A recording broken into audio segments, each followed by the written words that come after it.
নমস্কার বন্ধুরা, সবাই কেমন আছো? তো আজকে এই ভিডিওতে আমি তোমাদের সঙ্গে আলোচনা করবো যে তোমাদের সবথেকে ফেভারিট যে অ্যাপ অর্থাৎ ইউটিএস, সেই ইউটিএস অ্যাপটা কিন্তু এবার তোমাকে আনইনস্টল করে দিতে হবে। এই যে ইউটিএস অ্যাপ আমি খুলে দিয়েছি এবং এখানে দেখো আনইনস্টল রয়েছে, আনইনস্টল করে দিতে হবে। কেন? তো আমরা যে টিকিট কাটতাম, আমাদের সবথেকে প্রিয় অ্যাপ, সেই অ্যাপটা কিন্তু বন্ধ হতে চলেছে এবং তার পরিবর্তে কিন্তু রেল একটা অন্য অ্যাপ সেখানে নিয়ে আসছে, অর্থাৎ রেল ওয়ান। সেই অ্যাপের মধ্যে থেকে আমরা এবার থেকে টিকিট কাটতে পারবো, মান্থলি কাটতে পারবো।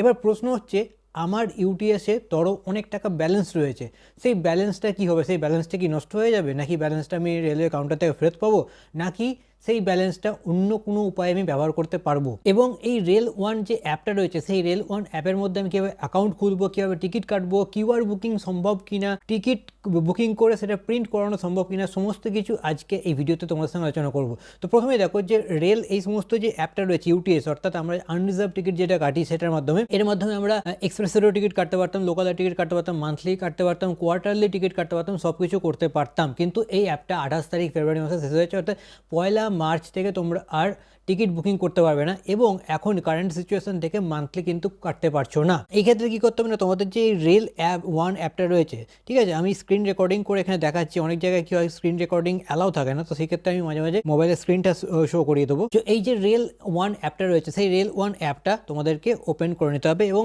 অ্যাকাউন্ট খোলা খুবই সিম্পল। জাস্ট তোমার যে ইউটিএস এর মোবাইল নম্বরটা রয়েছে, সেই ইউটিএস এর মোবাইল নম্বরটা তোমরা এখানে এন্ট্রি করবে, ঠিক আছে, এবং ওটিপি দেবে, তাহলে কিন্তু হয়ে গেল।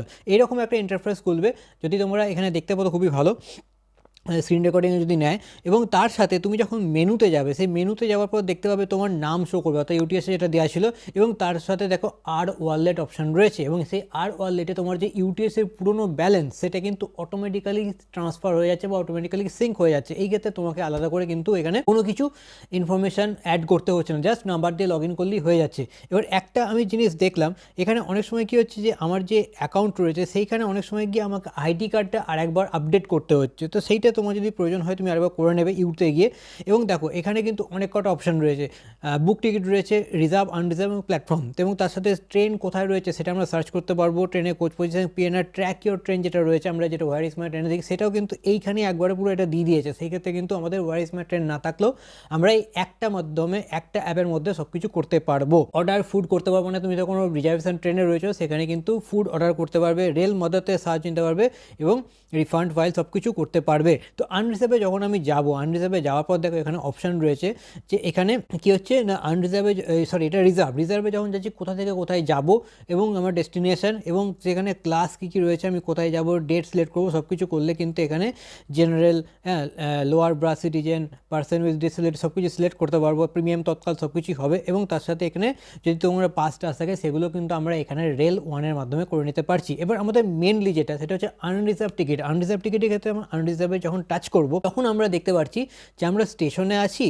না স্টেশনে নেই। যদি স্টেশনের বাইরে থাকি, যেটা ইউটিএস আমরা করতাম, সেখানে আউটসাইড স্টেশনে যাব, এখানে আমরা ফর্ম লিখবো। ধরো আমি আজকে বর্ধমান লিখলাম, এখান থেকে আমি আজকে র্যান্ডম একটা হাওড়া লিখলাম, ঠিক আছে, প্রসিড টু বুক করবো, সিম্পল। এখানে দেখো ভায়া কোথা দিয়ে যাব সেটা আমি টাচ করে দিলাম যে কোনো একটা, এবং এখানে যে আমাদের যে অর্ডিনারি, মেল এক্সপ্রেস এবং আদারে সুপারফাস্ট বা এই সমস্ত অপশানগুলো রয়েছে সিলেক্ট করবো। অ্যাডাল্ট কটা রিটার্ন থাকবে কিনা সেগুলো সিলেক্ট করবো এবং দেখো নিচে ভাড়া দেখিয়ে দিচ্ছে, ঠিক আছে, এবং বুক করব, আমাদের বুকিং হয়ে যাবে।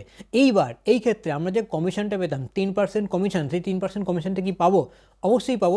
যখনই তুমি টিকিটটা বুক করবে ওখানে যে 3% কমিশন যেমন ইউটিএস ওয়ালেট অ্যাড হতো, ঠিক সেমভাবে এখানে আর ওয়ালেট যেটা সিঙ্ক হয়ে গেছে সেইখানে কিন্তু অ্যাড হয়ে যাবে, ঠিক আছে। এইবার যদি স্টেশনের মধ্যে থাকো, আমাদের তো কিউআর বুকিং করতে হবে, তো সেই ক্ষেত্রে স্টেশনের মধ্যে আমরা স্টেশন মারবো, এখানে দেখো কিউআর কোডের অপশান চলে আসছে, আমরা জাস্ট কিউআর কোডে ওখানে টাচ করবো, ডেস্টিনেশন দেবো, কিন্তু আমরা এখানে দেখে নিতে পারবো। এবং নিচেই অপশান রয়েছে check upcoming train, so upcoming train কী আছে সেটাও আমরা দেখে নিতে পারবো। এইবার একটা জিনিস আমি এখানে দেখছি, সেটা হচ্ছে বুক অ্যান্ড প্রিন্ট যে অপশানটা ইউটিএসে ছিল, সেই অপশানটা এখনও পর্যন্ত আমি এখানে দেখতে পাচ্ছি না। তো হয়তো আপকামিং আপডেটে চলে আসবে। ধরো আমি আজকে টিকিট কাটবো, আমার কোনো ফ্যামিলি মেম্বারকে আমি প্রিন্ট করে এখান থেকে দিয়ে দিলাম, তারা এটিভিএম যে মেশিন থাকে সেই এটিএমে গিয়ে ওখান থেকে প্রিন্ট করে নিতে পারতো। এবার সিজনে আসি, সিজনে কী হচ্ছে না, এখানে আমরা মান্থলি কাটি, তো সেই মান্থলি দেখো ইস্যু রিনিউ দুটো অপশান রয়েছে, আমরা যদি মান্থলি কাটি সেই মান্থলি কাটতে পারবো এবং তার সাথে আমরা আপ টু 1 বছর পর্যন্ত আমরা এখানে মান্থলি কাটতে পারবো। আপ টু 1 বছর পর্যন্ত আমরা এখানে মান্থলি কাটতে পারবো, ঠিক আছে। তো এখানে আমি যদি একটু দেখিয়ে দেওয়ার চেষ্টা করি, ঠিক আছে? এখানে কারণ এখানে যদি আমি দেখাই একটা প্রবলেম রয়েছে, এখানে হচ্ছে আইডি কার্ডের ইনফরমেশনগুলো চলে আসে। তো তুমি এখানে আপ টু এখানে 1 বছর পর্যন্ত টিকিট কাটতে পারবে মান্থলির ক্ষেত্রে। তো এই হচ্ছে রেল ওয়ানের যে সিস্টেম, তোমার কোনো যে টাকা পয়সা যেগুলো আছে সেগুলো সম্পূর্ণ সেফ, এবং আর ওয়ালেটে তুমি যেমন কমিশন পেতে সেই কমিশন সেভাবেই পাবে। টিকিট দেখানোর সময় তুমি এখানে নিচের দিকে অপশন পেয়ে যাবে, টিকিটে যেটা কাটা রয়েছে সেটা এখানে পপ আপ করে দেবে। তো এই হচ্ছে পুরো আপডেট। তো যারা যারা রেল ওয়ান ইনস্টল করতে পারছো না, কোনো সমস্যা হচ্ছে, নিচে কমেন্ট করে জানিও। যদি কোনো পার্টিকুলার সমস্যা থাকে সেগুলো নিয়ে আমি সলভ করে দেওয়ার চেষ্টা করব।